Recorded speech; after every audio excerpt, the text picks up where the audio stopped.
تازه خبر ګلبدین حکمتیار بالاخره د مقاومت جبهې په خلاف راودانګل. حکمتیار د مسعود د زوی په اړه تازه څه ویلي دي؟ جزئیات په ویډیو کې وګورئ او چینل سبسکرایب کړئ. السلام علیکم لیدونکو، ستړي مشئ. ګلبدین حکمتیار وایي لوی ارمانونه مې نن پوره شوي دي. د مقاومت جبهې خلک د امریکا او ایران کرایي خلک دي. وروسته له هغې چې اسلامي امارت پر کابل خپل د واک بشپړ کنټرول واخیست، د حزب اسلامي مشر ګلبدین حکمتیار د همدې تحولاتو سره ځینو ګاونډیو هیوادونو ته خپل سفرونه پیل کړل چې د سفر پیل تر اسلام آباد و.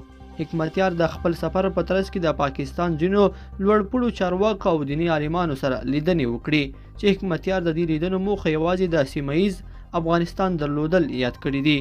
په ورته مهال د حزب اسلامي مشر ګلبدین حکمتیار تیره ورځ د جمعې لمانځه د خطبې پر مهال خبرې کولې او ویلي دي زما تر ټولو لوی ارمانونه نن پوره شوي دي او زه ډیر خوښ یم چې په یو داسې حالت کې قرار لرو چې روس او امریکایي قواو دواړه د افغانستان اشغال پرېښی. حکمتیار زیاته کړې ده د کوچنیوالي څخه یې لوی ارمان و چې افغانستان کې د هیڅ بهرني هیواد پوځي عسکر ونه ویني او افغانستان کې یو داسې اسلامي نظام جوړ شي چې ټول افغانانو ته د منلو وړ وي.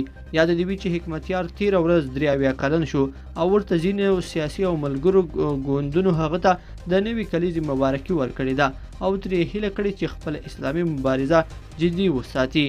د ویلو وړ ده چې حکمتیار د مقاومت جبهې مشران او جنګیالي د ایران او امریکې لپاره نوکري او کرایي خلک وبلل او همداشان یې زیاته کړه چې د مقاومت جبهې مشران کله ناکله د بهرنیو ګټو لپاره جنګیږي. لیدونکو په دې هیله چې دا مطلب به مو در پیل لیدلی وي. که مو ویډیو خوښه شوې ویډیو لایک کړئ او چینل سبسکرایب کړئ. تر بیا ښه وخت.